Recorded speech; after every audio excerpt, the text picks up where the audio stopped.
بسم الله الرحمن الرحيم ويل للمطففين الذين إذا اكتالوا على الناس يستوفون وإذا كالوهم أو وزنوهم يخسرون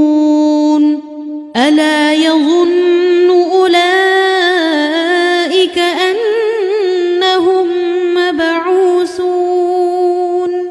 ليوم عظيم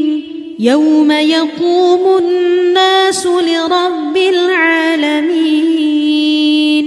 كلا إن كتاب الفجار لفي سجين وما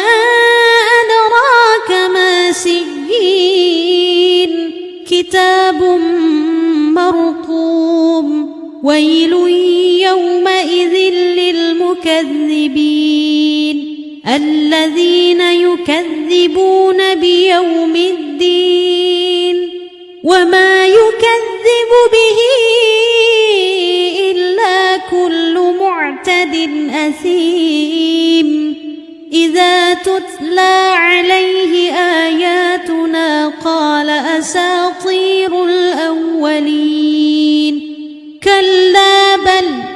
ران على قلوبهم ما كانوا يكسبون كلا إنهم عن ربهم يومئذ لمحجوبون ثم إنهم لصالو الجحيم ثم يقال هذا الذي كنتم به تكذبون كلا إن كتاب الأبرار لفي عليين وما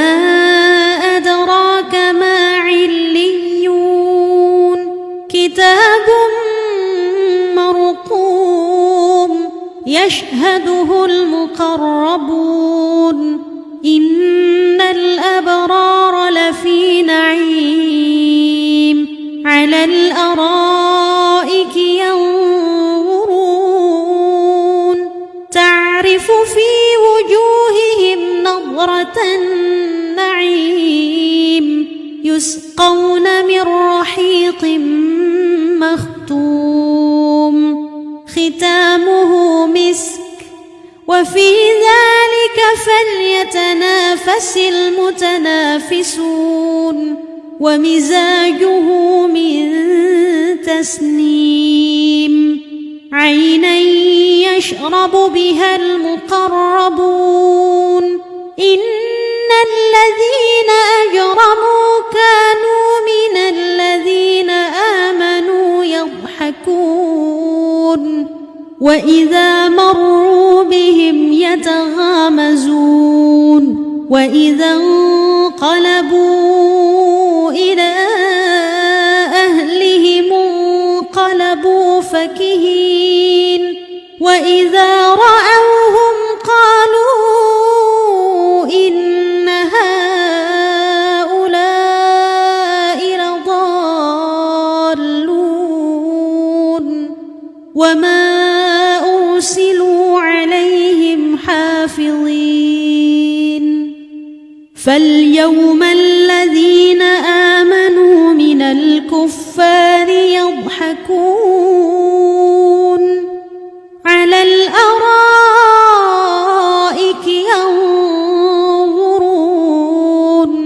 هل ثوب الكفار ما كانوا يفعلون